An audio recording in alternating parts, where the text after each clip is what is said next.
وَمَن يَرْغَبُ عَن مِّلَّةِ إِبْرَاهِيمَ إِلَّا مَن سَفِهَ نَفْسَهُ، اور کون روح گردانی کر سکتا ہے ابراہیم علیہ السلام کے دین سے مگر صرف وہی شخص کہ جس کے نفس نے اس کو بے وقوف بنا دیا ہو، جس کا نفس اس کو غلط پٹی پڑھائے وہی ابراہیم علیہ السلام کے دین کو چھوڑے گا، ورنہ ابراہیم علیہ السلام کا دین جو ہے وہ دین فطرت ہے۔ اور کون ابراہیم علیہ السلام؟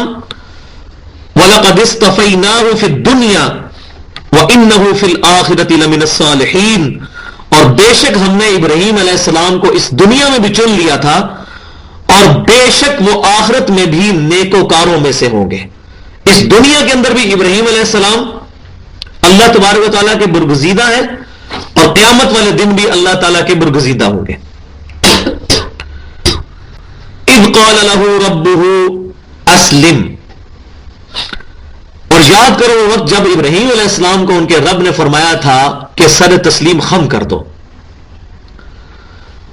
اپنی رضا اللہ کے حوالے کر دو۔ مسلم کی تعریف کیا ہوتی ہے؟ مسلم وہ ہوتا ہے جو اپنی رضا اپنے رب کے حوالے کر دیتا ہے اور پھر اس کو امن حاصل ہوتا ہے۔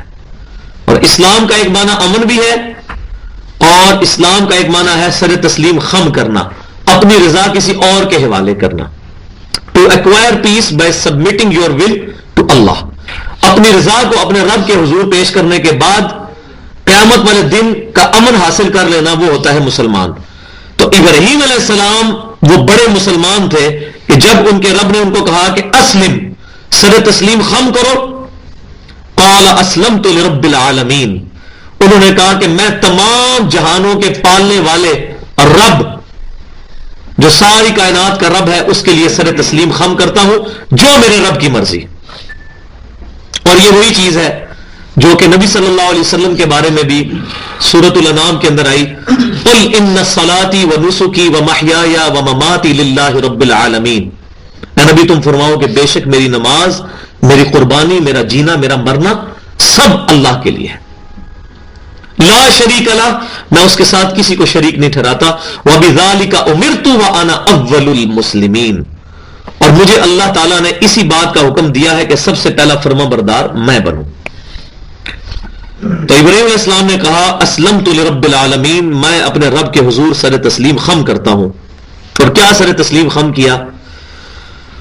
کئی واقعات قرآن پاک کے اندر آئے ہیں اور نہ جانے اس کے علاوہ کتنے ہوں گے جو یہاں ذکر نہیں ہوئے، جن میں سے سب سے بڑا واقعہ کہ 87 سال کی عمر میں اللہ تعالیٰ نے بڑھاپے کا سہارا اسماعیل علیہ السلام کی شکل میں ابراہیم علیہ السلام کو دیا، اور جب وہ بچہ 13 سال کا ہوا اور ابراہیم علیہ السلام کی عمر 100 سال ہوئی، اس بڑھاپے کے عالم میں اللہ تعالیٰ نے ابراہیم علیہ السلام کو ایک خواب دکھایا، اور نبیوں کے خواب وحی الہی ہوتے ہیں، اور اس خواب میں یہ اشارہ دیا کہ آپ اپنے بیٹے کو ذبح کر رہے ہیں۔ انہوں نے اپنے بیٹے سے اس چیز کا اظہار کیا، اسماعیل علیہ السلام سے، تو اسماعیل علیہ السلام نے بھی سر تسلیم خم کیا، اور ابراہیم علیہ السلام اپنے بیٹے کی قربانی کرنے کے لیے تیار ہو گئے، اور اللہ تعالیٰ نے ان کی قربانی قبول کی کہ اس کی جگہ اللہ تبارک و تعالیٰ نے مینڈا بیچ دیا جو کہ وہ ذبح ہوا، اور اسماعیل علیہ السلام نے جو اپنے رب کے حضور یہ قربانی کی صورت میں اپنے آپ کو پیش کیا، اس سنت کو ابراہیم علیہ السلام اور اسماعیل علیہ السلام کی سنت کو اللہ نے قیامت تک کے لیے زندہ رکھا، اور مسلمانوں کے لیے اس کو سنت موقدہ بنا دیا۔ حج کرنے والے کے لیے تو واجب ہے کہ وہ قربانی کرے گا، حج کے علاوہ جو ہے اس کے لیے سنت موقدہ ہے کہ وہ قربانی کا اہتمام کرے۔ تو جب انہوں نے اپنے رب کی بات مانی تو اللہ تبارک و تعالی نے ان کے نام کو زندہ کر دیا۔ وَوَصَّى بِهَا إِبْرَاهِيمُ بَنِيهِ وَيَعْقُوبُ، اور وصیت کی تھی اسی دین کی، کس کی؟ اسلام کی، سر تسلیم خم کرنے کی، ابراہیم علیہ السلام نے اپنے بیٹوں کو، اور یعقوب علیہ السلام نے بھی۔ یعقوب علیہ السلام کون تھے؟ جن کا لقب تھا اسرائیل، جو حضرت اسحاق کے بیٹے تھے اور ابراہیم علیہ السلام کے پوتے،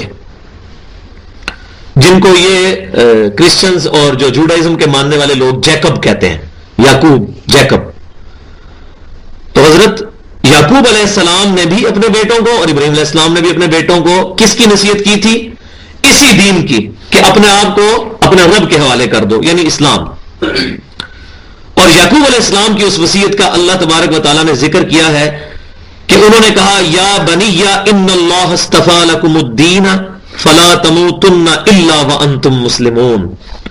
ابراہیم علیہ السلام کے جو پوتے ہیں یعقوب علیہ السلام نے اپنے 12 بیٹوں کو، جن سے 12 قبیلے بنی اسرائیل کے چلے تھے، ان کو اکٹھا کر کے کیا کہا کہ بے شک اللہ نے پسند فرمایا ہے تمہارے لیے یہی دین، تو دیکھنا تمہیں موت نہ آئے مگر اس حال میں کہ تم مسلمان ہونا، الا وانتم مسلمون. بھائیو، آج ہم نے اپنے گریبان میں جھانک کر یہ دیکھنا ہے کہ ہم اپنے آپ کو حنفی، شافعی، مالکی، اہل حدیث، دیوبندی، بریلوی کہنے میں فخر محسوس کرتے ہیں یا مسلمان کہنے میں. اگر ہمیں مسلمان کہنے پہ فخر محسوس ہوتا ہے تو ہم واقعی ابراہیم علیہ السلام کے بیٹوں کی نصیحت جو ابراہیم علیہ السلام نے اپنے بیٹوں کو کی اور یعقوب علیہ السلام نے اپنے بیٹوں کو کی، اور وہ دین جو اللہ تعالیٰ نے ان پیغمبروں کو دیا تھا اس دین پر ہے. اور اگر ایسا نہیں ہے تو ہمیں سر تسلیم خم کر لینا چاہیے، کیونکہ اللہ تبارک و تعالیٰ نے قرآن پاک میں مسلمانوں کو علادہ سے یہ مینشن کیا ہے سورہ آل عمران کی 102 نمبر آیت میں. بسم اللہ الرحمن الرحیم. یا ایھا الذین آمنوا اتقوا اللہ حق تقاتہ، اے ایمان والو اللہ کا تقوی اختیار کرو جیسا کہ تقوی اختیار کرنے کا حق ہے. ولا تموتن الا وانتم مسلمون، یہ وہی بات. اور دیکھنا تمہیں موت نہ آئے مگر اس حال میں کہ تم مسلمان ہو، سر تسلیم خم ہو اللہ کے حضور. اس کے 2 معنی ہو سکتے ہیں اور دونوں بیک وقت سیٹسفائی ہیں. یہی قرآن کا اسلوب اور قرآن کی جو لنگوسٹک ہے عربک، اس کا یہ کمال ہے کہ بیک وقت دونوں معنی سیٹسفائی ہیں. ایک معنی تو یہ کہ تم اس حال میں مرو کہ تم مسلمان ہو، کسی اور دین پر نہ ہو. اور اگر اس کا ہم لغوی معنی کہیں گے تو وہ یہ بنے گا کہ تمہیں موت اس حال میں آئے کہ تم اپنے رب کے فرما بردار ہو. یہ نہ ہو سینما گھر میں تمہیں موت آ جائے، نماز کی حالت میں آئے، یا کوئی ایسا عمل کرتے ہوئے آئے کہ جو اللہ کی نافرمانی والا نہ ہو.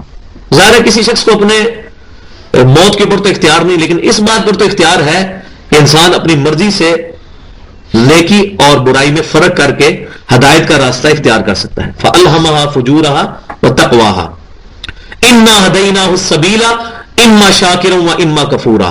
ہم نے ہدایت کا راستہ بھی واضح کر دیا تمہارے لیے، گمراہی کا بھی. اب تمہاری مرضی، چاہو تو ہمارا حکم مانو، چاہے ہماری ناشکری کرو. تو اللہ تبارک و تعالیٰ فرما رہے ہیں کہ اپنی ول سے تم فرما بردار رہنا، یعنی تم اس چیز پر غور کرنا کہ میں کوئی ایسا عمل نہ کروں کہ اس عمل کے دوران مجھے موت آ جائے. ہر وقت فرما برداری میں اللہ کے لگا رہنا. اب اللہ تبارک و تعالیٰ یہودیوں کو جو ہے وہ ٹانٹ کرتے ہوئے ارشاد فرما رہا ہے ام کنتم شہداء اذ حضر یعقوب الموت، کیا بلا تم اس وقت موجود تھے وہاں پر جبکہ یعقوب علیہ السلام کی موت کا وقت قریب آ چکا تھا. یعنی جب یعقوب علیہ السلام اپنے 12 بیٹوں کو موت کے وقت مسلمان رہنے کی وصیت کر رہے تھے، اے یہودیوں کیا تم اس وقت وہاں موجود تھے؟ آج تم نے یہودیت کا دین بنا لیا ہے، جبکہ تم جن کے ساتھ اپنے آپ کو منسوب کرتے ہو یعقوب علیہ السلام، جن کے 12 بیٹے تھے، جن سے بنی اسرائیل کے 12 قبیلے ہیں، انہوں نے تو اپنے بیٹوں کو کہا تھا کہ ولا تموتن الا وانتم مسلمون، کہ تمہیں موت نہ اس حال میں مگر تم مسلمان ہو. تو اب یہ بتاؤ کہ کیا تم اس وقت موجود تھے جب ان کی موت کا وقت قریب آیا اور اپنے بیٹوں کو نصیحت کر رہے تھے؟ اور کیا کہہ رہے تھے؟ اذ قال لبنیہ ما تعبدون من بعدی. کیا بات ہے جی، یہ پیغمبر کی آپ کمٹمنٹ دیکھیں کہ اپنی وفات کے وقت اپنے بیٹوں کو بلا کر یہ نہیں نصیحت کر رہا کہ میرے مرنے کے بعد اس طرح جائیداد تقسیم کر لینا اور یہ فلاں بہن کا بھی خیال رکھنا، فلاں بھائی کا بھی خیال رکھنا. نہیں، سب سے امپورٹنٹ بات اذ قال لبنیہ، جب انہوں نے اپنے 12 بیٹوں سے کہا ما تعبدون من بعدی، میرے مرنے کے بعد تم کس کی عبادت کرو گے میرے بیٹوں، مجھے بتاؤ. ظاہر ہے نبی کے بیٹے تھے، انہوں نے کیا کہنا تھا؟ قالوا نعبد الہک و الہ آبائک ابراہیم و اسماعیل و اسحاق الہ واحد. تو انہوں نے اپنے باپ کو کہا کہ آپ پریشان نہ ہو، ہم عبادت کریں گے آپ کے رب کی جس کا آپ نے ہمیں بتایا ہے، اور آپ کے آباء و اجداد کے رب کی جو آباء و اجداد ابراہیم علیہ السلام اور اسماعیل علیہ السلام اور اسحاق علیہ السلام، اور ان کا کیا رب الہ واحد. وہ تو ہے ہی کہ الہ ایک رب، وہ جتنے بھی انبیاء تھے ان کا ایک ہی رب تھا، اسی اکیلے کی عبادت کریں گے اور کسی کی نہیں کریں گے. وَنَحْنُ لَهُ مُسْلِمُونَ. اب دیکھ لیں پھر وہی بات آ گئی. اور ہم اسی کے فرما بردار ہوتے ہیں, ہم اسی کے سامنے سر تسلیم خم کرتے ہیں, ہم مسلمان ہوتے ہیں. یہ دیکھ لیں اب اس بات کی کتنی تکرار ہو رہی ہے کہ جو آج کے دور میں ایک بدنامی کا سبب بن چکا ہے. کوئی بھی مسلمان اپنے آپ کو فخریہ طور پر یہ نہیں کہنے کے لیے تیار کہ میں مسلمان ہوں.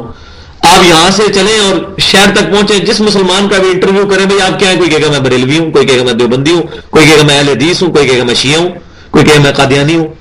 بجائے اس کے کہ ہم اپنے آپ کو فخریہ مسلمان کہیں, جو قرآن کی تعلیمات ہیں, ہم سیکٹس کے اندر بدل جو ہے وہ بٹ چکے ہیں. تو یہ ساتھ ساتھ اپنا بھی محاسبہ کرتے جانا ہے. مسلمان وہی ہوتا ہے جو قرآن کو پڑھتے ہوئے اس کو ایک آئینہ سمجھ کے اپنی شکل اس میں دیکھتا ہے کہ میری شکل اس کے ساتھ میچ کر رہی ہے کہ نہیں, یا میں کوئی اور ہی دین لے کر چل رہا ہوں. تل کا امت قد خلت, یہ ایک بابرکت جماعت تھی, ایک امت تھی جو گزر چکی, اپنے اعمال لے کر اپنے ساتھ چلے گئے. یعقوب علیہ السلام کو بھی موت آ گئی, ابراہیم علیہ السلام کو بھی موت آ گئی, اسحاق علیہ السلام کو بھی موت آ گئی, ان کے 12 کے 12 بیٹے فوت ہو گئے. یہ ایک امت تھی جو گزر گئی. لہا ما کسبت ولکم ما کسبتم, اے یہودیو وہ اپنے اعمال اپنے ساتھ لے گئے, ان کے اعمال ان کے لیے اور جو کچھ تم کماتے ہو وہ تمہارے لیے. یہ نہیں ہوگا کہ ابراہیم علیہ السلام کی یا یعقوب علیہ السلام کی اولاد ہونے کا تمہیں نفع پہنچے اگر تم ان کے دین پر نہیں ہو. وہ تو اپنے نیک امال کر کے اپنے رب کے حضور جا چکے ہیں. ایک مبارک جماعت تھی جو گزر چکی, اپنے امال اپنے ساتھ لے گئی. تمہارے لیے تمہارے امال, ان کے لیے ان کے امال.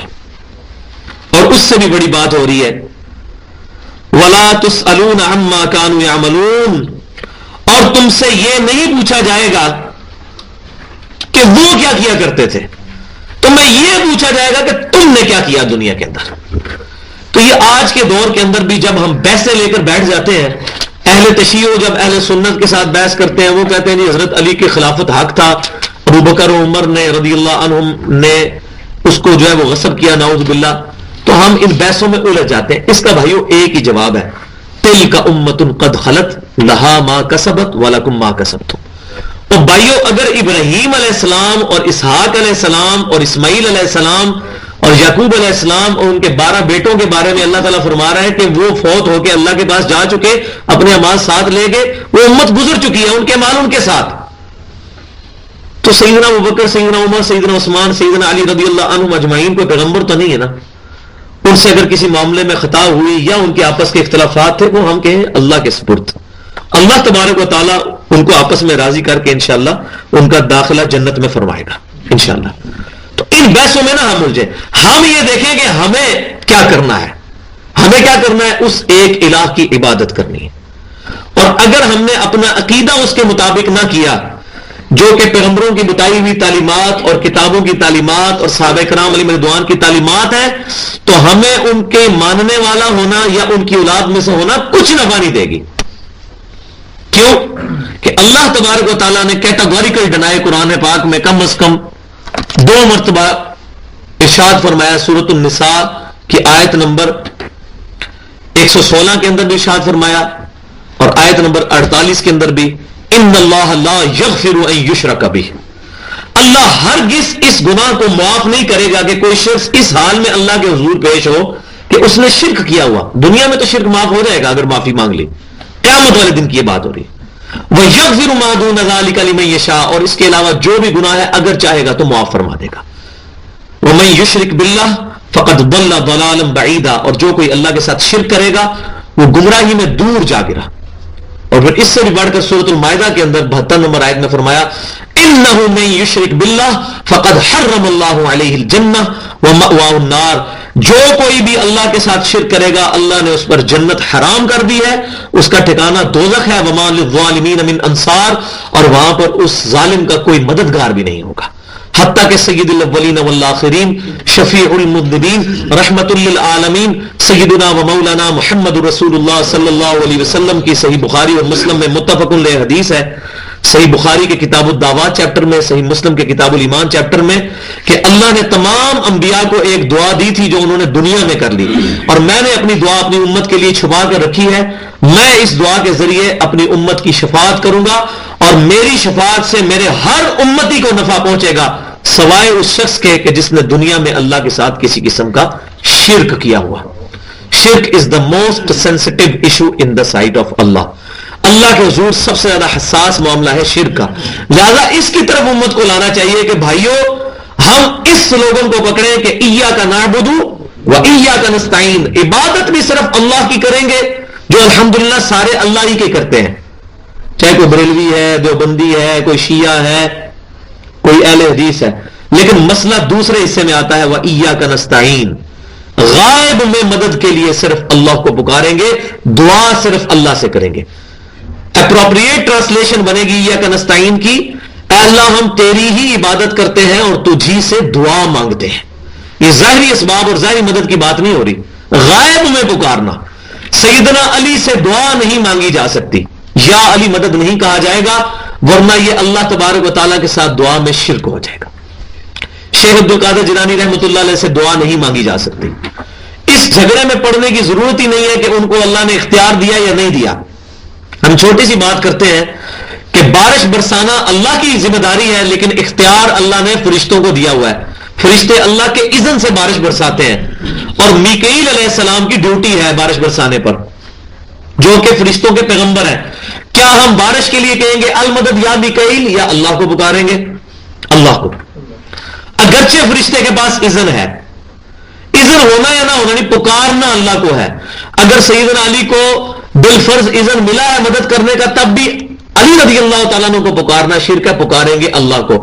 اللہ چاہے کوئی فرشتہ بھیج دے, جیسے بخاری میں حدیث ہے, صحیح بخاری میں کتاب الوکالہ چیپٹر میں, جب کوئی شخص رات کو آیت الکرسی پڑھ کے سوتا ہے تو اللہ ایک فرشتہ اس کی حفاظت کے لیے بھیجتا ہے. لیکن فرشتے کو ہم تو نہیں پکاریں گے یا فرشتے میری مدد فرما, یہ شرک ہو جائے گا.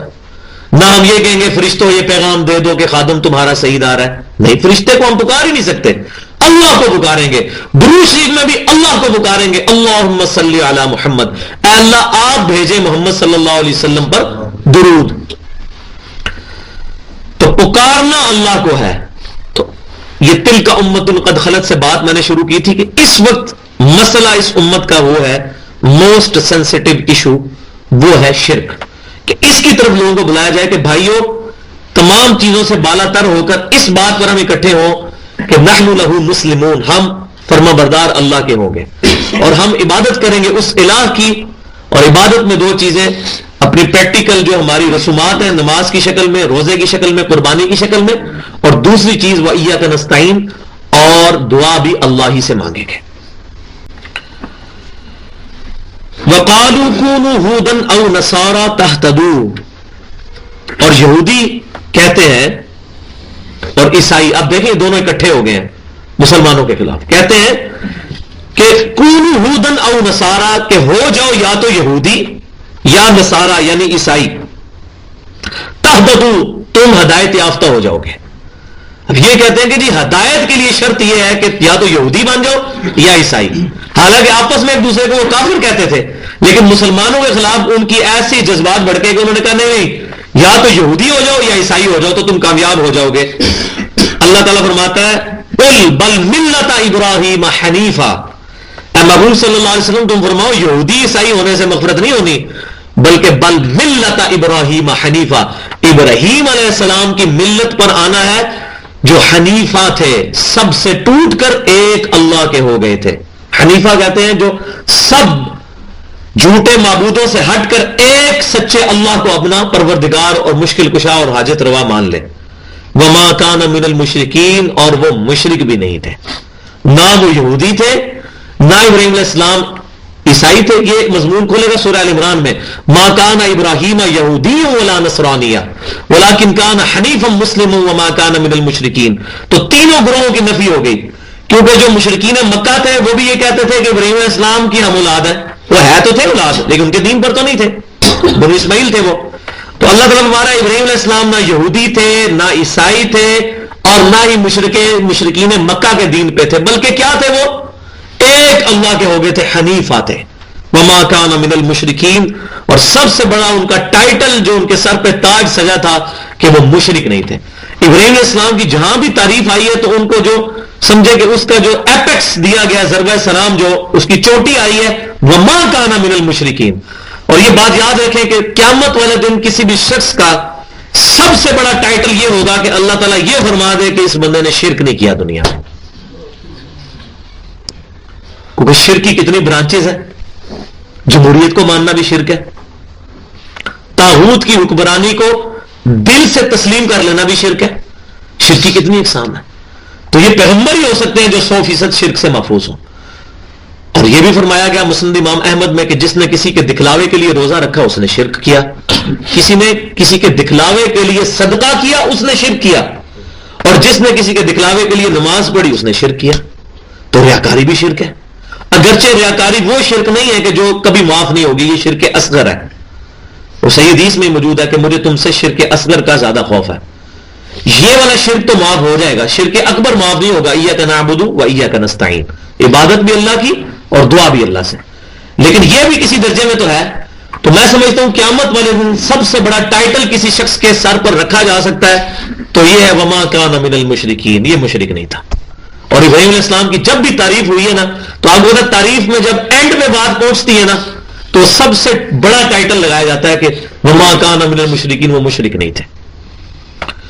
اب مسلمانوں کو کہا جا رہا ہے کہ اب ذرا ان کو تمیز سکھاؤ, یہودیوں کو اور عیسائیوں کو, کہ تم کس ایمان کی دعوت دے رہے ہو. تم کہو قولوا, اے مسلمانوں تم کہو آمنا باللہ, ہم لے کر آئے ایمان اللہ پر, وما انزل الینا, اور اس پر بھی ایمان لائے کہ جو نازل کیا اللہ نے ہماری طرف یعنی قرآن, وما انزل الی ابراہیم, اور ہم اس پر بھی ایمان لے کر آئے جو ابراہیم علیہ السلام پر نازل ہوا تھا.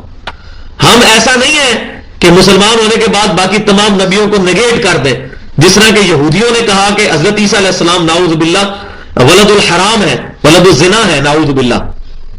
ہم ایسا نہیں کہیں گے. دجال ادھر تک الفاظ استعمال کیے عیسیٰ علیہ السلام کے لیے, لیکن مسلمانوں کو کہا گیا کہ تم نے نبیوں میں فرق نہیں کرنا. تم کہو کہ ایمان لائے ہم اس پر جو اللہ نے ہمارے اوپر نازل کیا. پہلے اللہ پر ایمان لائے, اور اس کے ایمان کا تقاضا کیا کہ اس پر ایمان لائے جو قرآن ہماری طرف نازل ہوا. وما انزل الی ابراہیم, اور جو اتارا ابراہیم علیہ السلام کی طرف اللہ نے اس پر بھی ہم ایمان لاتے ہیں. وہ اسماعیل, اور اسماعیل علیہ السلام کی طرف جو اترا اس پر بھی. وہ اسحاق, اور اسحاق علیہ السلام پر جو اترا اس پر بھی ایمان لاتے ہیں. وہ یعقوب والاسباط, اور یعقوب علیہ السلام پر بھی جو اترا اور جو ان کی اولاد میں اتارا گیا سب پر ہم ایمان لے کر آتے ہیں. وما اوتی موسیٰ وعیسیٰ, اور بالخصوص ہم اس پر بھی ایمان لاتے ہیں کہ جو موسیٰ علیہ السلام پر اتارا گیا اور عیسیٰ علیہ السلام. یہ دیکھیں کتنی مٹھی چھری پھیری جا رہی ہے یہودیوں اور عیسائیوں پر, کہ تمہاری حالت تو یہ ہے کہ تم کہتے ہو کہ یہودی اور عیسائی ہو جاؤ تو کامیاب ہو جاؤ گے, اور ہمارے پروفٹ کی کیا تعلیمات ہے کہ ہم موسیٰ علیہ السلام کے دین پر بھی ایمان لاتے ہیں, عیسیٰ علیہ السلام کی کتابوں پر بھی ایمان لے کر آتے ہیں. تو خصوصاً ذکر کیا, حالانکہ والاسباط میں یہ آگے تھے, یعقوب علیہ السلام کی اولاد ہی ہے نا حضرت موسیٰ علیہ السلام اور عیسیٰ علیہ السلام, لیکن بالخصوص ان کا ذکر کیا کیونکہ یہودی موسیٰ علیہ السلام کو اپنے لیڈر کے طور پر, روحانی پیشوا کے طور پر مانتے تھے, اور عیسائی حضرت عیسیٰ علیہ السلام کو, لہذا ان کو علیحدہ سے مینشن کیا. والاسباط, اور اولاد بھی. وما اوتی موسیٰ وعیسیٰ, اور جو کچھ دیا گیا موسیٰ علیہ السلام کو یعنی تورات, اور عیسیٰ علیہ السلام کو یعنی انجیل. وما اوتی النبیون من ربہم, اور جتنے بھی انبیاء اللہ کی طرف سے ہیں جو جو کچھ ان کو دیا گیا جو ہمیں نہیں پتا. مسند امام احمد میں صحیح حدیث موجود ہے کہ 1,24,000 پیغمبر دنیا میں بھیجے گئے, جن میں سے 315 رسول تھے. تمام رسولوں پر ایمان لے کر آتے ہیں. لا نفرق بین احد منہم, اور ہم ایمان لانے میں کسی نبی میں کوئی فرق نہیں کرتے.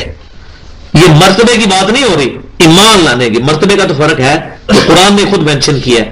وہ آئے گا تیسرا پارہ شروع ہی سے ہوگا, تلک الرسول فضلنا بعضهم علی بعض. اللہ تعالیٰ نے بعض رسولوں کو بعض پر فضیلت دی ہے. یہ فرق آ رہا ہے کہ ایمان لانے میں نہیں فرق کرتے. جس طرح امام کائنات سید الاولین والآخرین شفیع المذنبین رحمت للعالمین سیدنا محمد رسول اللہ صلی اللہ علیہ وسلم پر ایمان لانا ضروری ہے, اسی طرح ایک ایک پیغمبر پر ایمان لانا ضروری ہے, اور اس میں فرق نہیں کرنا. لا نفرق بین احد منہم, ہم ان میں سے ایمان لانے میں کسی میں کوئی فرق نہیں کرتے. وَنَحْنُ لَهُ مُسْلِمُونَ, دیکھیں یار یہ لفظ آپ کا کھیڑا نہیں چھوڑ رہا, کتنی دفعہ آ چکا ہے. اور ہم اللہ ہی کے فرما بردار ہوتے ہیں. لیکن آج مسلمان کو یہ بات سمجھ نہیں آ رہی ہے کہ میں نے مسلمان کہلانے پہ فخر محسوس کرنا ہے. میرا دین اسلام ہے. قبر کے اندر جو سوال ہونے ہیں 3 صحیح بخاری اور مسلم میں موجود ہیں. پہلا اللہ کے بارے میں ہوتا ہے, مر ربو کا، تیرا رب کون ہے؟ اور دوسرا سوال ہوگا ما دینوں کا، تیرا دین کیا ہے؟ اور تیسرا سوال ہوگا ما کنت تقول فی حق ھذا الرجل، اس مرد کے بارے میں تو دنیا میں کیا کہا کرتا تھا؟ اور مسند امام احمد میں یہ بھی موجود ہے کہ وہ پھر شخص پوچھے گا کہ آپ کس مرد کی بات مجھ سے کر رہے ہیں؟ تو وہ فرشتے کہیں گے اس کی کر رہے ہیں الذی بعث فیکم، جس کو اللہ نے تم میں مبعوث کیا تھا رسول بنا کر۔ لہذا یہ حدیث اس باطل نظریے کو ختم کرتی ہے جو یہ عقیدہ رکھتے ہیں کہ نبی صلی اللہ علیہ وسلم قبر میں تشریف لاتے ہیں، کیونکہ وہ فرشتوں سے بندہ پوچھے گا کہ کس مرد کی بات کر رہے ہیں آپ؟ تو فرشتے کہتے ہیں یہ سامنے جو کھڑا ہے۔ تو فرشتے کہتے ہیں الذی بعث فیکم، جس کو اللہ نے تم میں مبعوث کیا تھا۔ تو مومن کہے گا ہوا محمد رسول اللہ صلی اللہ علیہ وسلم۔ اور جامع ترمذی میں ایک حدیث موجود ہے جس کو امام ترمذی نے حسن صحیح کہا ہے۔ اس حدیث میں یہ الفاظ ہے کہ تیسرا سوال ہوگا من نبیوں کا، تیرا نبی کون ہے؟ تو یہ الفاظ بھی موجود ہیں حدیث میں۔ تو اس میں آپ دیکھ لیں کہیں یہ نہیں ہے مر ربو کا، تیرا رب کون ہے؟ ما دینوں کا، تیرا دین کیا؟ مسلک تو پوچھے ہی کو نہیں جانا۔ تو کیا ہم اس وقت کہیں گے کہ دین البریلویت، دیوبندیت، اہل حدیثیت، دین الاسلام؟ لیکن یہ وہی کہے گا جو دنیا میں بھی کہتا ہے۔ اور میں آپ کو یہ ایک بات بڑی مزے کی بتاؤں، جب انسان نیکی کے رستے پر مائل ہوتا ہے نا، پھر اس کو خواب بھی بڑے اچھے اچھے آنا شروع ہو جاتے ہیں۔ مجھے صحیح طرح یاد ہے کہ آج سے 2-2.5 سال پہلے جب میں گمراہی کی زندگی گزار رہا تھا، اس وقت جب میں خواب دیکھتا تھا وہ خواب بھی شرکیہ ہوتے تھے۔ اب میں جب خواب دیکھتا ہوں تو میں خواب میں بھی دعوت توحید پیش کر رہا ہوتا ہوں۔ کبھی ایسا نہیں ہوا کہ میں کوئی الٹی دعوت پیش کر رہا ہوں، کیونکہ جب میں بار بار ایک چیز کو ریپیٹ کرتا ہے نا، مسلمان مسلمان مسلمان، آپ کسی بندے کو اندھیرے میں اٹھائے نا اچانک اور اس سے اس کا نام بھی پوچھے نا تو شاید وہ نام بتاتے ہوئے ایک دم ڈر جائے گا یہ کیوں کون آ گیا۔ تو قبر میں کون اپنا بات کر سکتا ہے؟ اتنا آسان نہیں ہوگا کہنا کہ میرا دین اسلام ہے۔ ہاں اس کا ہوگا کہ جس نے اوڑھنا بچھونا یہ بنایا کہ میں مسلمان ہوں، میں اسلام، اس سے فل بدی بھی یہی نکلے گا۔ جیسا کہ ہم نماز پڑھ رہے ہوتے ہیں، دھیان کہیں بھی ہو، سورہ فاتحہ صحیح پڑھ رہے ہوتے ہیں ہم، کیوں کہ ہم پڑھتے بار بار وہی ہیں۔ اسی طریقے سے قبر میں بھی جائیں گے، فل بدی جس نے دنیا میں اپنے آپ کو مسلمان سمجھا ہوگا اور اسلام پر فخر کیا ہوگا وہ کہہ دے گا کہ میرا دین اسلام ہے، ورنہ اس ٹائم پھر فوراً پتہ ہو سکتا ہے جو ادھر کے دنیا میں وہ پریشان ہو رہے یار لو جی تو مسلک کی بات ہونی تھی۔ ہم تو دنیا میں کہتے تھے کہ جناب بریلوی حق میں باقی سارے گستاخ رسول کافر، اور ہم تو کہتے تھے شیعہ حق میں باقی سارے گستاخانے اہل بیت، اور ہم کہتے تھے کہ اہل حدیث حق میں باقی سارے کافر۔ اس بندہ پریشان ہو جائے گا۔ تو اللہ تبارک و تعالیٰ ارشاد فرما رہا ہے کہ تم اپنے آپ کو سر تسلیم خم کرتے ہوئے یہ کہہ دو کہ آخری بات یہ ہے کہ ہم اپنے رب کے فرما بردار ہیں، مسلمان ہیں۔ اب اللہ تعالیٰ فرما رہا ہے فَإِنْ آمَنُوا بِمِثْلِ مَا آمَنْتُمْ بِهِ فَقَدِ اهْتَدَوْا۔ اب یہ اس سوال کا جواب ہے جو پہلے انہوں نے کہا تھا نا کہ یہودی ہو جاؤ یا عیسائی ہو جاؤ تہتدوا، تم ہدایت پا جاؤ گے۔ اللہ تعالیٰ فرما رہا ہے کہ نہیں، ہدایت اس طرح پاؤ گے جب تم ایمان لاؤ گے ان کی طرح جو یہ پوری بات کر رہے ہیں۔ کیا بات کر رہے ہیں؟ کہ ہم اللہ پر ایمان لے کر آئے اور ہم اس پر ایمان لے کے آئے جو قرآن ہماری طرف نازل ہوا، اور ابراہیم علیہ السلام، اسماعیل علیہ السلام، اسحاق علیہ السلام، یعقوب علیہ السلام، ان کی اولاد اور تمام انبیاء کو جو جو دین دیا گیا، ان کو کتابیں دی گئی، سب پر ایمان لائے، اور ایمان لانے میں کسی نبی میں ہم کوئی فرق نہیں کرتے۔ اے مسلمانوں جب اس طرح وہ کہیں گے تو اب وہ بھی ہدایت پا جائیں گے۔ یہودیوں کو یہ جواب دو کہ اس طریقے سے ہدایت ملتی ہے۔ وَإِن تَوَلَّوْا فَإِنَّمَا هُمْ فِي شِقَاقٍ، اور اگر تم یہ دیکھو کہ وہ منہ پھیر رہے ہیں اور یہ حق بات کو قبول نہیں کر رہے تو تم سمجھ لو کہ یہ وہ دل کی ضد میں آ چکے ہیں۔ کوئی بندہ ضد میں آ چکے نا تو اس کا پھر کوئی حل نہیں ہے، پھر اس کا جو پنجابی میں ہم کہتے ہیں وہ کہاں چٹا ہی ہے، کہاں وہ چٹا ہی رہنا پھر جب بندہ ضد میں آ جائے۔ لیکن اس ضد کی وجہ سے کیا کر رہا ہوگا؟ اپنا نقصان کر رہا ہوگا۔ آج ہم کتاب و سنت کی کسی کو دعوت پیش کرتے ہیں اور وہ کہتا ہے نہیں نہیں ہمارے بزرگ کیا غلط تھے، تو مجھے بتائیں کہ وہ ہمارا کیا نقصان کرے گا؟ اپنا ہی نقصان کرے گا۔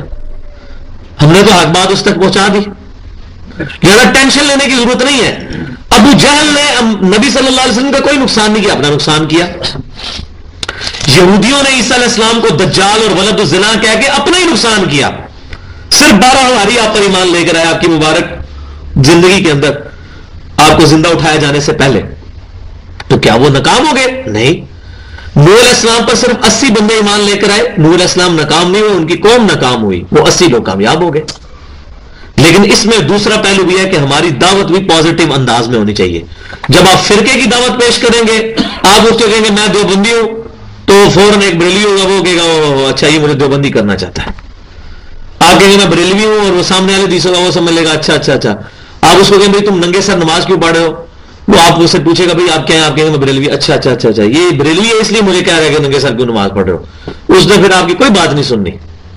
اسی طریقے سے ایک اہل حدیث کسی بریلوی کو سمجھا رہا ہے کبھی قبر پہ جا کر آپ نے قبر والے سے نہیں مانگنا بلکہ قبرستان میں جا کے مردوں کے لیے دعا کرنی ہے. تو وہ آگے سے پوچھے آپ کیا ہے, تو آپ کہیں جی میں اہل حدیث ہوں. وہ اچھا اچھا اس لیے آئی منکر ہے. اس کی بجائے اگر آپ یہ کہ بھائی آپ بھی مسلمان ہیں میں بھی مسلمان ہوں, میں آپ کو مسلمان اہل قبلہ اہل کلمہ سمجھتا ہوں, میں آپ کو مسلمان ہونے کی ایسے سے بتا رہا ہوں کہ بھائی یہ آپ غلط کر رہے ہیں, آپ دیکھیں کیسے بات وہ سنتا ہے. تو دعوت میں بھی انداز ایسا نہیں ہونا چاہیے کہ جس کی وجہ سے کوئی متنفر ہو جائے. لہٰذا یہ جو لوگ کہتے ہیں کہ اسی نے توحید کی گل کر دی تھی جناب وہ مرضی نبیوں کو بھی لوگوں نے سنی. نبی اس طریقے سے تو نہیں پیش کرتے تھے. نبی تو پیش کرتے تھے اللہ کے ساتھ اپنی ٹوٹل کمٹمنٹ اور کسی فرقے کا نام لے کر نہیں بلکہ مسلمان نحن لہو مسلمون. اب دیکھ لیں کتنی دفعہ الفاظ ہیں. ہم نے بھی اسی طریقے سے دین کو پیش کرنا ہے. تو اگر وہ منہ پھیر دے تو تم سمجھ لو کہ وہ شقاق میں ہے, وہ کمر بستہ ہے اپنی ضد کے اوپر. پھر اللہ مسلمانوں کو تسلی دے رہا ہے فَسَيَكْفِيكَهُمُ اللَّهُ, تو اللہ تبارک و تعالیٰ تمہارے لیے کافی ہے ان کے مقابلے میں. تم اللہ پر توکل کرو. وَهُوَ السَّمِيعُ الْعَلِيمُ, اور وہی ہے سننے والا اور سب کچھ علم رکھنے والا. یہی وہ آیات ہیں فَسَيَكْفِيكَهُمُ اللَّهُ, ان کے مقابلے میں اللہ تمہارے لیے کفایت کرنے والا ہے. یہ وہ الفاظ ہیں جن الفاظ پر آج بھی سیدنا عثمان غنی رضی اللہ تعالیٰ عنہ کا جو مصحف تھا لکھوایا ہوا مصحف عثمانی جو توپ کاپی میوزیم ترکی کے اندر موجود ہے. آپ رضی اللہ تعالیٰ عنہ جب قرآن پاک پڑھ رہے تھے تو آپ نے اسی صفحے کو کھولا ہوا تھا اور اسی دوران جو ہے بدبختوں نے آپ پر حملہ کیا. تو سیدہ نائلہ رضی اللہ تعالیٰ عنہ جو آپ کی بیوی تھی انہوں نے آپ کو بچانے کے لیے اپنے ہاتھ آگے کیے تو ان کی انگلیاں کٹ گئیں اور ان کے خون کا دھبا جو ہے وہ اسی آیت پر پڑا فَسَيَكْفِيكَهُمُ اللَّهُ. وہ آج بھی خون کے دھبے موجود ہیں. اس میوزیم میں یہی صفحہ کھولا ہوا ہے اس کا جو مصحف عثمانی تھا. صبغۃ اللہ, اور مسلمانوں کہو گے ہم پر تو اللہ کا رنگ چڑھ گیا. وَمَنْ أَحْسَنُ مِنَ اللَّهِ صِبْغَةً, اللہ سے بڑھ کر کون سا رنگ اچھا ہوگا اللہ کے رنگ سے بڑھ کر. اللہ کا رنگ کیا چڑھا ہے کہ ہم نے نحن لہو مسلمون, ہم اس کے فرما بردار ہو گئے ہیں. ہم اس طرح ایمان لے آئے ہیں جیسا کہ ہمیں اللہ نے سکھایا ہے. وَنَحْنُ لَهُ عَابِدُونَ, اور ہم تو اسی کی عبادت کرتے ہیں. تو پہلا لفظ آیا تھا وَنَحْنُ لَهُ مُسْلِمُونَ 136 نمبر آیت کی اینڈ پر, اور 138 آیت میں آیا وَنَحْنُ لَهُ عَابِدُونَ. یہ اس کی بھی سپرلیٹو ڈگری ہے. جس طرح انگلش میں نا گڈ بیٹر بیسٹ, تو گڈ سمجھ لیں آپ نحن لہو مسلمون, یہ بہترین درجہ کہ ہم اللہ تبارک و تعالیٰ کے لیے سر تسلیم خم کرتے ہیں. اس سے اوپر کی ڈگری کیا ہے وہ نحن لہو عابدون, ہم خالصتاً عبادت بھی اللہ کی کرتے ہیں.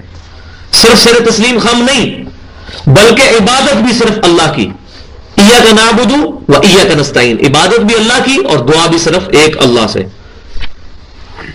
اور اس کے بعد اگلی ڈگری آئے گی وہ اگلی آیات کے اندر قل اتحاجوننا فی اللہ وہو ربنا وربکم.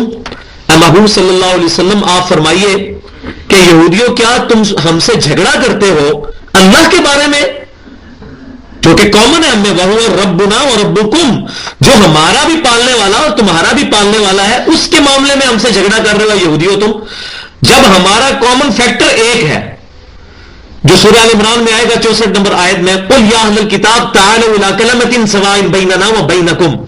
اہل کتاب آؤ ہم اس بات پر اکٹھے ہو جائیں جو تم میں اور ہم میں ایک ہے, اللہ نعبد الا اللہ, کہ ہم عبادت نہیں کریں گے مگر صرف ایک اللہ کی. تو اللہ کے بارے میں ہم سے جھگڑ رہے ہو ضد میں آ کر.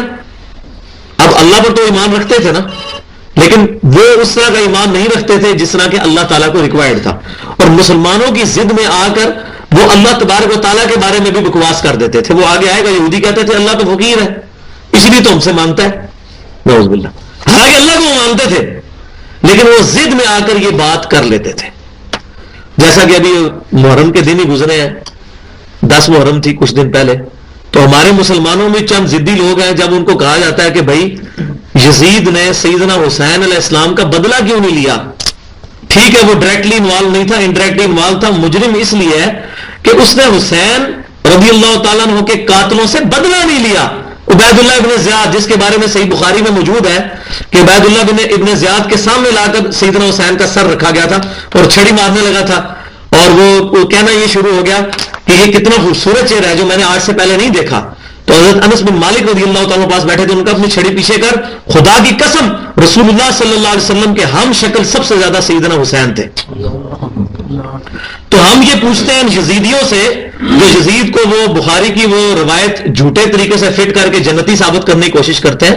بخاری میں روایت پہلے لشکر کے بارے میں ہے، اور پہلا لشکر گیا ہے 32 ہجری میں، اور جس لشکر میں یزید شامل تھا، جس کا کتاب التہجد ابواب التہجد چیپٹر کتاب الصلاح میں موجود ہے، وہ لشکر وہ ہے جس میں ابو ایوب انصاری فوت ہوئے ہیں، اور ابو ایوب انصاری تمام محدثین کے نزدیک 54 ہجری میں فوت ہوئے ہیں، وہ لشکر ہی 54 ہجری کا ہے۔ تو پہلا لشکر سیدنا معاویہ رضی اللہ تعالیٰ کی قیادت میں گیا تھا قسطنطنیہ پہ حملہ کرنے، یہ ان کے لیے بشارت ہے، یزید کے لیے کوئی بشارت نہیں۔ میں یہ نہیں کہہ رہا وہ دوست کی ہے، اس کا معاملہ ہم اللہ کے سپرد کرتے ہیں، لیکن جو اس کے جھوٹے وکیل بنے ہوئے ہیں ان کو ہم یہ بات کہتے ہیں کہ بھائیو ہمارا یہ جھگڑا ہے کہ اس نے بدلہ کیوں نہیں لیا۔ تو وہ پھر ضد میں آ کے یہ کہتے ہیں اور کتابوں میں بھی لکھتے ہیں کہ اچھا اگر تم ہم سے یہ پوچھو گے کہ یزید نے حسین کے قاتلوں کا بدلہ کیوں نہیں لیا، تو ہم تم سے یہ پوچھیں گے کہ علی نے عثمان کے قاتلوں کا بدلہ کیوں نہیں لیا۔ استغفر اللہ۔ تو اس کا کیا مطلب؟ علی کو وہ بھی مانتے ہیں لیکن ہم سے بات کرتے ہوئے علی کے بھی منکر ہو گئے، حالانکہ عثمان رضی اللہ تعالیٰ عنہ کے قاتلوں کو سیدنا علی نے قتل کروایا تھا، اور سیدنا علی ہی خلیفہ برحق تھے، چوتھے خلیفہ وہی ہیں۔ اب یہ آپ مسلمانوں سے پوچھ رہے ہو کہ علی نے بدلہ کیوں نہیں لیا، آپ نہیں علی کو مانتے۔ اسی طریقے سے یہودی بھی یہی کرتے تھے کہ اللہ کے بارے میں جھگڑنا شروع کر دیتے تھے، حالانکہ وہ مانتے تھے کہ اللہ ہمارا رب ہے، لیکن جب مسلمانوں سے ضد پہ اترے پھر اللہ کے بھی منکر ہو گئے، اللہ کو مانتے ہوئے۔ جس طرح کہ سیدنا علی کو چوتھا خلیفہ مانتے ہوئے بھی جب ضد میں آتے ہیں، ہاں ہم آپ سے پوچھیں گے علی نے کیوں نہیں بدلہ لیا عثمان کے قاتلین سے، وہ تاریخی جھوٹی روایتیں پڑھ پڑھ کے کہ حضرت علی نعوذ باللہ شامل تھے، یہ سب جھوٹ ہے۔ تو یہ میں بتا رہا ہوں کہ ضد ایسی بیماری ہے جس کو میں نے بتایا تھا ایڈلر جو ایک بہت بڑا فلاسفر ہے، اس کی ٹرمنالوجی میں کہا جاتا ہے کہ ارج ٹو ڈومینیٹ، کہ بعض اوقات انسان کے اندر یہ ول کھڑی ہو جاتی ہے کہ لوگ میری بات کو مانیں اور میں اپنی بات لوگوں پر تھوپ دوں، اس کو انگلش میں کہتے ہیں ارج ٹو ڈومینیٹ۔ یہ ہر بندے کی صفت ہے کہ وہ زبردستی اپنی بات منوانا چاہتا ہے کسی سے، اور جب وہ اس ضد میں آ جاتا ہے نا پھر اس کو کوئی نہ قرآن کی آیت اثر کرتی ہے نہ حدیث اثر کرتی ہے۔ تو یہ یہودیوں کا بھی یہ حال ہو گیا تھا۔ تو اے نبی تم فرماؤ تم اللہ کے بارے میں کیوں جھگڑ رہے ہو؟ چلو جھگڑا تمہارا محمد رسول اللہ کی ذات کے ساتھ ہے، وہ بھی جھوٹا ہے، وہ آگے آ رہے گا کیونکہ تورات میں موجود تھا کہ اب نبی آخر الزمان آئیں گے تم ان پر ایمان لے کر آنا۔ اللہ تو کامن تھا، میں ان میں کیوں جھگڑ رہے ہو تم؟ وَلَنَا أَعْمَالُنَا وَلَكُمْ أَعْمَالُكُمْ، اور تمہارے لیے ہمارے عمل ہیں اور تمہارے لیے وہ اعمال ہیں جو تم نے کیے، اپنے اپنے اعمال تم نے اپنے ساتھ دے کے جانے ہیں۔ اگر ہم نے کوئی برا عمل کیا اللہ تعالیٰ کی بارگاہ میں ہم جواب دے ہوں گے، اور اگر تم نے برا عمل کیا تو تم اللہ کی بارگاہ میں جواب دے ہوں گے۔ ہمیں کوئی تمہارے ساتھ انٹرسٹ نہیں ہے، ہم صرف تمہیں حق اور باطل بتانا چاہتے ہیں۔ وَنَحْنُ لَهُ مُخْلِصُونَ۔ اب یہ تیسری ڈگری آ رہی ہے، سمم بونم آ رہا ہے اس کا، ایپیکس، جس کو ایمینوئل کانٹ کہتا ہے سب سے ہائیسٹ گڈ۔ وَنَحْنُ لَهُ مُخْلِصُونَ، اور ہم خالصتاً اپنی رضا اپنے رب کے حوالے کرتے ہیں۔ مخلص، اب یہ بات سمجھیں، عربی میں دو لفظ ہیں، ایک ہے مخلص جس کو اللہ خالص کر لے اپنے لیے، وہ ہوتے ہیں انبیاء کرام، اللہ ان کو چن لیتا ہے، مخلص چن لیے گئے۔ مخلص جو اپنا آپ اپنے رب کے حوالے کر دیتے ہیں، جو رب کو چن لیتے ہیں، جو چنے گئے ہیں وہ ہے پیغمبر، جو خود چنتے ہیں وہ ہے مخلص۔ نحن لہ مخلصون، ہم اللہ تعالیٰ کے لیے اپنی اطاعت کو خالص کرتے ہیں۔ اسی طریقے سے یہ لفظ استعمال ہوتا ہے مرشد اور مرشد، زبر اور زیر سے عربی میں کتنا فرق پڑتا ہے۔ نبی صلی اللہ علیہ وسلم ہمارے مرشد ہیں، ہمیں رشد و ہدایت کا راستہ دکھانے والے، اور ہم نبی صلی اللہ علیہ وسلم کے مرشد ہیں، ہمیں دکھایا گیا ہے، ہم زبر والے آپ ہم زیر والے۔ اسی طرح نبی صلی اللہ علیہ وسلم ہمارے سید ہیں، ہمارے سردار، سیدنا۔ اور ہم ہیں سید اور سید کا یہ مخلص مخلص جس کو اللہ چن لے وہ ہے انبیاء کرام. مخلص جو اللہ کو چن لیں, اور وہ اللہ تعالیٰ نے انسان کو سب سے بڑی جو خوبی یہی دی ہے کہ اللہ کو انسان خود چوز کرتا ہے. اور میں یہ سمجھتا ہوں کہ یہی وہ خوبی ہے جس کی وجہ سے انسان اگر واقعی اللہ کو چن لے تو انسان فرشتوں سے بھی اوپر ہے. لقد خلقنا الانسان فی احسن تقویم. فرشتے اللہ نے ہمارے کام میں لگائے ہیں, اور اللہ نے قرآن پاک میں یہ مضمون کئی دفعہ ارشاد فرمایا کہ یہ زمین و آسمان اس کی تمام رونقیں ہم نے انسان کے لیے پیدا کی ہیں. ہیومن بینگز جو ہے یہ موسٹ سیریس کریشن ہے اللہ کی سب سے زیادہ جو کلائمیکس جو مخلوق کا ہے وہ انسان ہے. یہ ساری کائنات انسان کے لیے پیدا ہوئی ہے. تو جب انسان اللہ کو چوز کرتا ہے تو وہ ہوگا نحن لہو مخلصون. تو یہ 3 آئے تھی کیٹاگریز.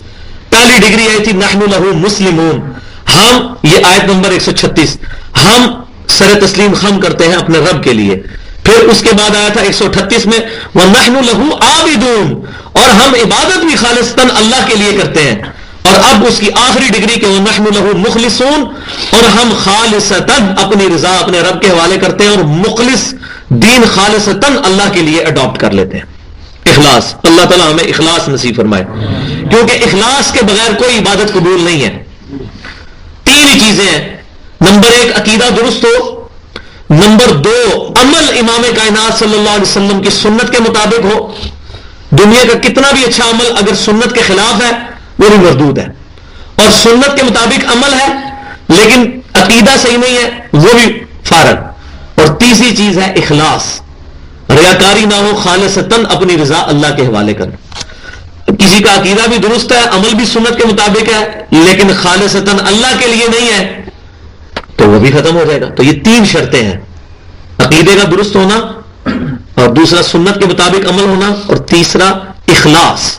تو یہ سب سے بہترین ڈیفینیشن کسی بھی متقی مسلمان کی یہ ہو سکتی ہے کہ اس کا عقیدہ درست ہو, اس کا ہر عمل سنت کے مطابق ہو, اور پھر اس کا کلائمیکس یہ ہے کہ وہ اخلاص اس کے اندر موجود ہو. لیکن یہ اخلاص دل کی کیفیت ہے. ہم کسی پہ فتویٰ نہیں لگا سکتے کہ یہ بندہ دکھلاوے کے لیے یہ کر رہا ہے. مثال کے طور پر اگر کسی شخص نے اعلانیہ طور پر خیرات کی ہے, ہم اس کو نہیں کہہ سکتے یہ لوگوں کو دکھانے کے لیے کر رہا ہے. اس کا معاملہ اور اللہ کا معاملہ, کیونکہ قرآن پاک میں آگے چل کے آئے گا کہ اعلانیہ طور پر بھی خیرات کرو اور چھپ کر بھی, دونوں طریقے سے جائز ہے. لیکن یہ ضرور ہوگا کہ جو شخص مسجد میں اللہ کے نام پر چندہ دیتا ہے اور ساتھ میں اسپیکر پہ کہتا ہے مولوی صاحب میرا نام ہی ذرا لے رہی ہو, تو اب اس کو سمجھائیں گے کہ بھائی اب آپ یہ اپنا نام کیوں لینا چاہ رہے ہیں, آپ کو دیکھ لیا ماشاءاللہ اتنے لوگوں نے, اب آپ نام بھی کلوانا چاہ رہے ہیں. یا اسی طریقے سے مسجدوں میں تختی لگوا دیتے ہیں کہ جی یہ ٹائلیں جو ہیں یہ فلاں نے لگوائی تھی. تو اگر فرشتوں کا کوئی ذہنی توازن ٹھیک نہیں اس کے فرشتوں کا معاذ اللہ, یا ان کی یادداشت کمزور ہے, پھر تو ٹھیک ہے مسجد میں ٹائلیں میں لگوا دے تختی کہ جی فلاں نے بنوائی ہے. اور جب آپ کو پتا ہے کہ اللہ تعالیٰ ہر عمل کو چھوٹے وَمَن يَعْمَلْ مِثْقَالَ ذَرَّةٍ خَيْرًا يَرَهُ, جو ذرہ سی بھی نیکی کرے گا وہ بھی قیامت کے دن دیکھ لے گا. وَمَن يَعْمَلْ مِثْقَالَ ذَرَّةٍ شَرًّا يَرَهُ, اور ذرہ کا گناہ بھی کرے گا وہ بھی دیکھ لے گا. جب اللہ ہمارے تمام اعمال کو دیکھ رہا ہے اور اس کا ریکارڈ اس نے مینٹین کیا ہوا ہے, پھر ہمیں ٹینشن لینے کی اور اپنے ناموں کی تختیاں لگانے کی کوئی ضرورت نہیں ہے, نہ اعلان کروانے کی ضرورت ہے. بلکہ مجھے حسن بصری رحمۃ اللہ علیہ کا یہ قول بڑا پسند ہے. وہ کہتے ہیں کہ صحابہ کرام علی رضوان اپنی نیکیوں کو اس طرح چھپاتے تھے جیسے تم اپنے گناہوں کو چھپاتے ہو. کوئی شخص یہ نہیں چاہتا کہ اس کا گناہ لوگوں میں عام ہو, تو صحابہ کرام علیہ رضوان اپنی نیکیوں کو اس طرح چھپاتے تھے کہ ان کی نیکی نہ لوگوں کو پتہ چل جائے. اور میں سمجھتا ہوں یہ کلائمیکس ہے کسی کے دین کا, کیونکہ جس نے نیکی چھپا کے کی ہے نا اور کسی کو پتہ نہیں چلی, اس کو ہمیشہ ایک سیٹسفیکشن رہے گی, یار میرا رب جانتا ہے اس کو ہمیشہ یہ اللہ کی طرف سے اعتماد رہے گا کہ میری یہ نیکی ضائع نہیں ہوئی. کیوں کہ جب وہ اس کے علاوہ کسی کو پتہ ہی نہیں ہے. بعض اوقات انسان کسی کے سامنے کو نیک عمل کرتا ہے تو ذہن میں وسوسہ آتا ہے کہ یار اس نے مجھے یہ عمل کرتے ہوئے دیکھ لیا ہے, اور بندہ پھر کہتا ہے یار میں نے تو اللہ کے لیے کیا تھا, میرے ذہن میں یہ بھی خیال آ رہا ہے پتہ نہیں میری نیکی قبول ہوئی ہے کہ نہیں. تو وہ نیکی قبول ہے اگر خالصتاً اللہ کے لیے کی ہے, اگرچہ ذہن میں خیال آ بھی جائے بعد میں, وہ خود تو نہیں آپ لائے. تو وہ نبی صلی اللہ علیہ وسلم نے اس کے بارے میں صحیح مسلم میں حدیث موجود ہے کہ آپ فرمائے یہ ریاکاری نہیں ہے. لیکن اس سے بھی اعلیٰ ترین درجہ ہے کہ آپ کسی کے سامنے کریں ہی نہ, تو پھر آپ کو ہمیشہ ہی سیٹسفیکشن رہے گی یار مجھے میرے رب کو پتہ ہے, بس کبھی آپ کو یہ ٹینشن نہیں ہوگی کہ میرا عمل اخلاص والا ہے یا نہیں. ام تقولون ان ابراہیم و اسماعیل و اسحاق و یعقوب والاسباط کانوا ھودا او نصارا. اب ان کی ادھر ہی وہ مرغے کی ٹانگ انہوں نے پکڑی ہوئی ہے یہودیوں نے. پھر اللہ تعالیٰ ان کو سمجھا رہا ہے. دیکھو یہ ایک اچھے ٹیچر کی نشانی ہوتی ہے کہ وہ بجائے یہ کہ بار بار سمجھانے کی بجائے وہ کسی کے ساتھ جو ہے وہ فارغ ہی بالکل ان کو کر دے گا, تو فارغ مشرک کافر ہو گیا. تو یہ طریقہ نہیں ہوتا.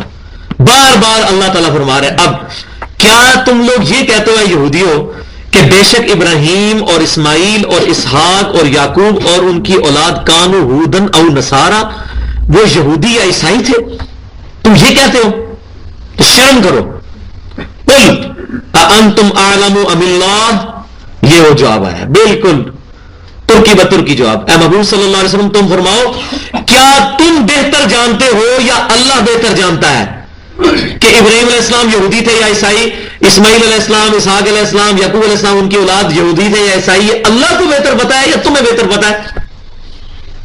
اور اس کو آپ پیچھے جوڑ لیں اس سے جو آیا تھا کہ کیا تم اے یہودیوں اس وقت موجود تھے جب یعقوب علیہ السلام کی موت کا وقت قریب آیا تھا؟ لیکن اللہ تو اس چیز کو دیکھ رہا تھا, اللہ ہی گواہ ہے. وَمَنْ أَظْلَمُ مِمَّنْ كَتَمَ شَهَادَةً عِنْدَهُ مِنَ اللَّهِ, اس سے بڑھ کر ظالم کون ہوگا جو گواہی کو چھپاتا ہے اپنے پاس جو اللہ تبارک و تعالیٰ کی طرف سے آ چکی ہے, اس گواہی کو چھپاتا ہے. اس سے بڑھ کر ظالم کون ہوگا؟ اب یہ اشارہ ہو رہا ہے اسی طرف جو تورات کا جو چیپٹر ہے. میں نے بتایا اس وقت بھی جو اولڈ ٹیسٹمنٹ تورات موجود ہے جو یہودی اور عیسائی بانٹتے ہیں, اس کا ابھی بھی میرے پاس تورات انجیل زبور پڑھی ہوئی ہے. آپ تورات کا جو چیپٹر ہے کتاب الاستثناء جس کو ڈیوٹرانومی کہتے ہیں انگلش میں, اس کو کھولیں, اس کا باب نمبر 18 نکالیں, آیت نمبر 18 نکالیں. اس کے اندر اللہ تبارک و تعالیٰ ارشاد فرماتا ہے اے موسیٰ علیہ السلام میں تیرے ان امتیوں کے بھائیوں میں سے, یعنی امتی تیرے ہو گئے بنی اسرائیل, کیونکہ موسیٰ علیہ السلام بنی اسرائیل کی طرف پیغمبر تھے. ان کے بھائی کون ہوئے؟ بنی اسماعیل. ان کے بھائیوں میں سے تیری مانند ایک رسول اٹھاؤں گا اور اس کے منہ میں اپنا کلام ڈالوں گا. وہ اپنی خواہش نفس سے کچھ نہیں کہے گا, وہ وہی لوگوں سے کہے گا جو میں اس کو وہی کروں گا. یہ سیم وہی آیات ہیں جو قرآن میں آئی ہیں. وَمَا يَنطِقُ عَنِ الْهَوَىٰ إِنْ هُوَ إِلَّا وَحْيٌ يُوحَىٰ. اور موسیٰ علیہ السلام ہی نبی صلی اللہ علیہ وسلم کی مانند ہیں. یہ جب ہم آیت پیش کرتے ہیں تو عیسائی کہتے ہیں نہیں نہیں یہ اصل میں حضرت عیسیٰ کی پیشن گوئی ہے کہ اے موسیٰ تیرے امتیوں کے بھائیوں میں سے ایک رسول اٹھاؤں گا. یہ عیسیٰ علیہ السلام کی پریڈکشن ہے, لیکن اس میں الفاظ موجود ہیں موسیٰ تیری مانند. عیسیٰ علیہ السلام تو حضرت موسیٰ علیہ السلام کی مانند ہی نہیں ہے. موسیٰ علیہ السلام کا باپ تھا, عیسیٰ علیہ السلام کا باپ نہیں تھا, نبی صلی اللہ علیہ وسلم کا بھی باپ تھا. تو موسیٰ علیہ السلام کی مانند عیسیٰ علیہ السلام نہیں بلکہ نبی صلی اللہ علیہ وسلم ہے. عیسیٰ علیہ السلام کی پیدائش معجزانہ طور پر ہوئی, موسیٰ علیہ السلام کی بھی نیچرل برتھ ہوئی اور نبی صلی اللہ علیہ وسلم کی بھی نیچرل برتھ ہوئی. یہ دوسرا ڈفرنس. موسیٰ علیہ السلام کی نیچرل ڈیتھ ہوئی, عیسیٰ علیہ السلام کی نیچرل ڈیتھ نہیں ہوئی, نبی صلی اللہ علیہ وسلم کی بھی نیچرل ڈیتھ ہوئی. یہ تین فرق ہیں جس میں اے موسیٰ تیری مانند اٹھاؤں گا. چوتھی چیز, موسیٰ علیہ السلام امت والے نبی تھے, 6 لاکھ کا لشکر آپ کے ساتھ چلا تھا. عیسیٰ علیہ السلام پر صرف 12 بندے ایمان لے کر آئے, حواری ان کے, اور آپ بھی اپنی جان بچاتے ہوئے اللہ نے آپ کو زندہ اٹھا لیا. نبی صلی اللہ علیہ وسلم بھی امت والے نبی ہیں. آپ کی مبارک زندگی میں 1.25 لاکھ کے قریب صحابہ کرام موجود تھے. آپ کی دعوت کو اللہ نے ایکسپٹ کروایا تھا. یہ چوتھی چیز ہے جو موسیٰ علیہ السلام میں اور نبی صلی اللہ علیہ وسلم میں کامن ہے اور عیسیٰ علیہ السلام میں نہیں ہے یہ چیز. یہاں تیرے بھائیوں, تیرے امت کے بھائیوں میں سے تیری مانند رسول اٹھاؤں گا. اور آخری فرق جو 5واں یہ ہے کہ موسیٰ علیہ السلام صاحب شریعت تھے, عیسیٰ علیہ السلام صاحب شریعت نہیں تھے. نبی صلی اللہ علیہ وسلم بھی نئی شریعت لے کر آئے. عیسیٰ علیہ السلام انجیل میں آج بھی موجود ہے. یہ مت سمجھو کہ میں کوئی نیا دین لے کر آیا ہوں, میں وہی 10 کمانڈمنٹس کو ایگزیکیوٹ کروانے کے لیے آیا ہوں جو اللہ نے موسیٰ علیہ السلام کو دی تھی, جو بنی اسرائیل میں بھی موجود, سورہ بنی اسرائیل میں قرآن پاک میں بھی موجود ہے.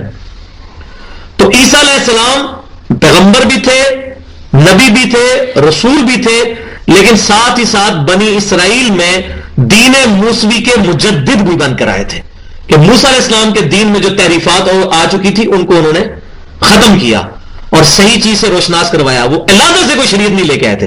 لہٰذا یہ میں نے 5 فرق بتائے ہیں کہ جس سے یہ ظاہر ہوتا ہے کہ اے موسیٰ تیری مانند اٹھاؤں گا پیغمبر. اور یہ آج بھی آپ ڈیوٹرانومی کا چیپٹر نمبر 18 اس کی آیت 18 اور 19 نمبر آیت میں اللہ فرمایا کہ یہودیوں اگر تم ایمان نہ لائے نا اس نبی پر تو میں تم سے بدلہ لوں گا. اور بدلہ کیا لیا ہے؟ 70 عیسوی میں ان کا قبلہ جو ہے وہ ٹیمپل آف سلیمان جس کو کہتے ہیں ہیکل سلیمانی وہ گرا ہے, جس کے نیچے ان کے مربی سارے دفن ہو گئے اور تابوت سکینہ بھی دفن ہو گیا.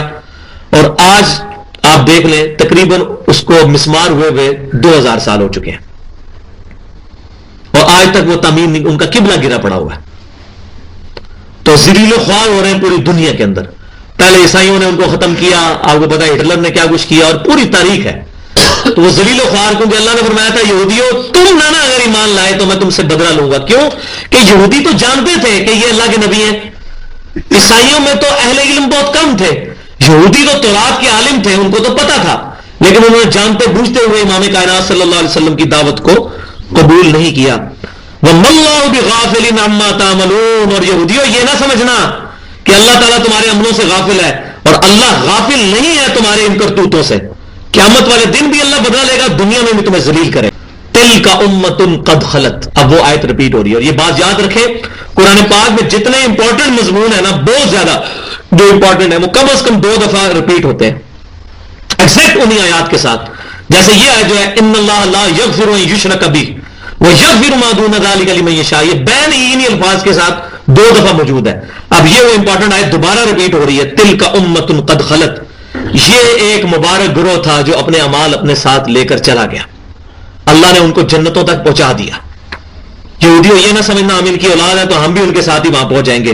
لہا ما کسبت ولکم ما کسبتم, ان کو اس کا اجر ملے گا جو انہوں نے نیک امال کیے, اور تمہارے امال جو ہے تمہیں تمہارے کرتوتوں کا اجر ملے گا. یہ نہیں ہے کہ وہ تمہارے بزرگوں کا, وہ جو ڈاکٹر اقبال نے کہا تھے تو وہ آبا ہی تمہارے مگر تم کیا ہو.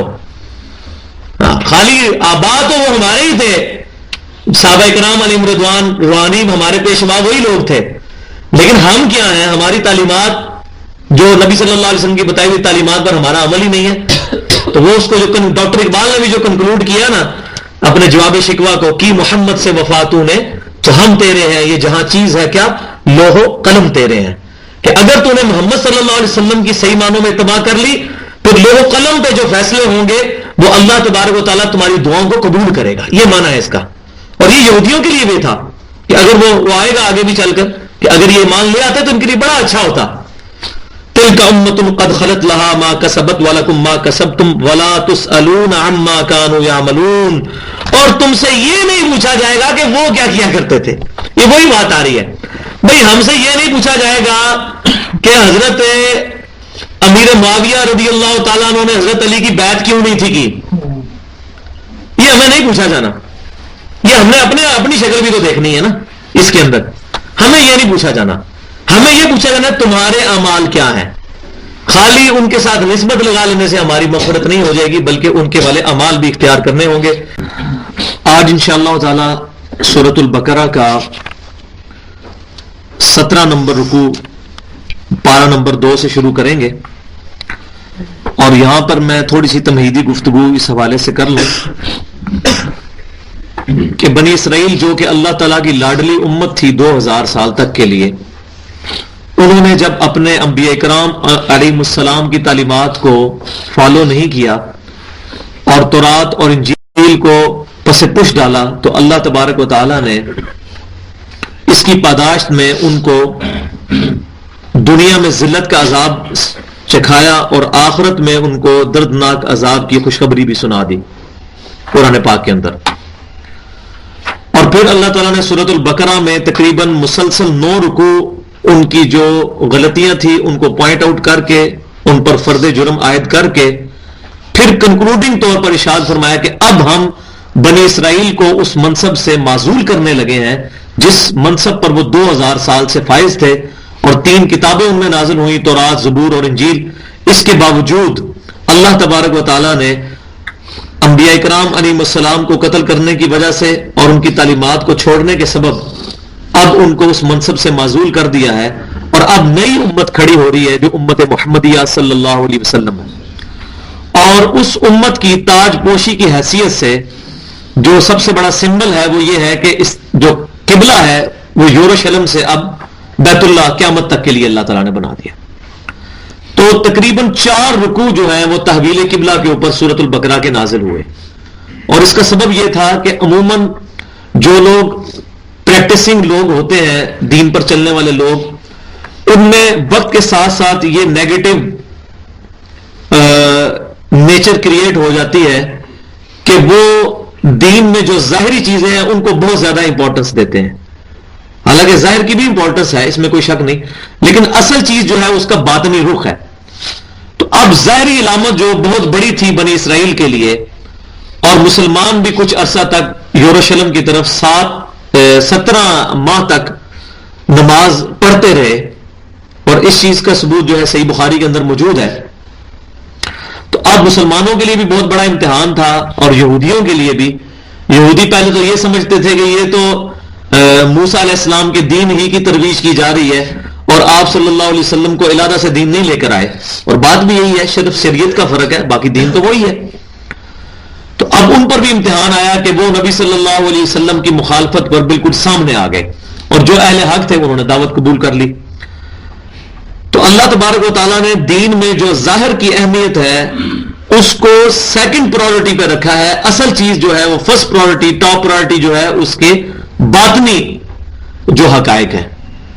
تو اللہ تبارک و تعالیٰ اس میں یہ بات کلیئر کٹ ارشاد فرمائے گا کہ مشرق اور مغرب اللہ ہی کا ہے، تم جس طرف بھی رخ کرو اللہ کا چہرہ پاؤ گے اس کے شان کے لائق.